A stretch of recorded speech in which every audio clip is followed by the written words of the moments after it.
താരോ തായ്വരയിലെ ആ ഇരുണ്ട രാത്രി. ആ രാത്രി പാകിസ്ഥാനിലെ ഖൈബർ പഖ്തൂഖ്വയിലെ താരാ തായ്വരയിൽ സംഭവിച്ച ആ ഭീകരത ഒരു യുദ്ധകളത്തിലെന്നതിലുപരി സ്വന്തം വീടുകളിൽ നടന്നൊരു കൂട്ടക്കൊലയായിരുന്നു. ആകാശം പിളർന്നു വരുന്നൊരു ഇടിനാഥം പോലെ ചൈനീസ് നിർമ്മിത JF-70 ജെറ്റ്സുകളിൽ നിന്നും വർഷിച്ച പ്രിസിഷൻ LS-6 ഗ്ലൈഡർ ബോംബുകൾ ആ ഗ്രാമത്തെ തകർത്തെറിഞ്ഞപ്പോൾ അതൊരു യാദൃശ്ചികമായിരുന്നില്ല. ഇതൊരു സാധാരണ ജനവാസ കേന്ദ്രമായിരുന്നു. സ്വന്തം ഭരണകൂടം തങ്ങളെ ലക്ഷ്യമിടുന്നതിൻ്റെ ഭയം ആ ജനതയുടെ ഓരോ നരമ്പിലും അരിച്ചുകയറി. ഭീതിയുടെ കണക്കുകൾ, കണ്ണീരിൻ്റെ കഥകൾ. ഇതൊരു തീവ്രവാദ വിരുദ്ധ നീക്കമാണ് എന്ന് പാകിസ്ഥാനിൻ്റെ ഭരണകൂടം അവകാശപ്പെട്ടെങ്കിലും തകർന്നുപോയ വീടുകൾക്കിടയിൽ നിന്നും കേട്ടത് സ്ത്രീകളുടെയും കുട്ടികളുടെയും നിലവിളിയായിരുന്നു. ഈ ആക്രമണത്തിൽ കുറഞ്ഞത് 30 പേരെങ്കിലും കൊല്ലപ്പെട്ടു എന്നാണ് ഔദ്യോഗികമായി അറിയപ്പെടുന്നത്. എന്നാൽ കെട്ടിടങ്ങൾ തകർന്നും വളർത്തുമൃഗങ്ങൾ കൊല്ലപ്പെട്ടും കിടക്കുന്ന ആ തായ്വരയിൽ 30 എന്നത് വളരെ യാഥാസ്ഥികമായ ഒരു കണക്കാണ്. മരണസംഖ്യ ഇതിലും എത്രയോ വലുതായിരിക്കാമെന്ന് പലരും ഭയപ്പെടുന്നു. ഇത് തീവ്രവാദത്തിനെതിരായി തിരിച്ചടി എന്ന പേരിൽ മറച്ചുപിടിക്കാൻ ശ്രമിച്ചുകൊണ്ടുള്ള സാധാരണ ജനങ്ങളെ കൊന്നൊടുക്കുകയായിരുന്നു അവിടുത്തെ ഗവൺമെന്റ്.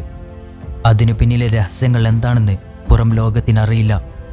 ആർക്കു വേണ്ടിയാണ് ഈ കൃത്യമായ ബോംബുകൾ ഉപയോഗിച്ചത്? പാകിസ്ഥാൻ പൗരന്മാരായ സാധാരണ ജനങ്ങൾക്കെതിരെ സ്വന്തം മണ്ണിൽ ഇത്തരം പ്രിസിഷൻ സ്ട്രൈക്ക് ബോംബ് ഉപയോഗിക്കേണ്ടതിൻ്റെ യുക്തി എന്തായിരുന്നു?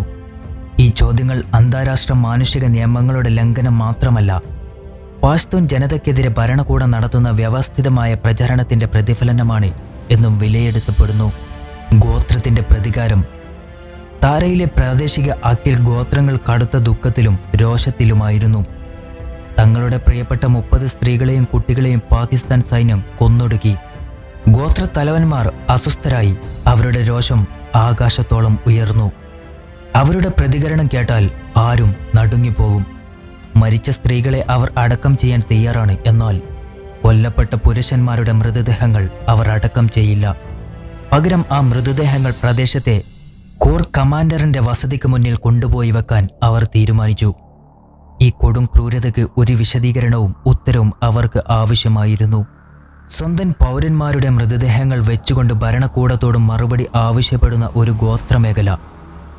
അവിടെ സർക്കാരിന് കാര്യമായ നിയന്ത്രണമില്ല എന്നത് അവിടുത്തെ അശാന്തി വർദ്ധിപ്പിക്കുന്നു. വംശീയ ഉന്മൂലനത്തിന്റെ നിഴൽ. പലരും സോഷ്യൽ മീഡിയയിലും മറ്റും ഇത് വംശീയ ഉന്മൂലനം അല്ലാതെ മറ്റൊന്നുമല്ല എന്ന് ചർച്ച ചെയ്യുന്നു. ഈ ആക്രമണങ്ങൾക്ക് പിന്നിൽ വലിയ വലിയ ലക്ഷ്യങ്ങളാണുള്ളത്.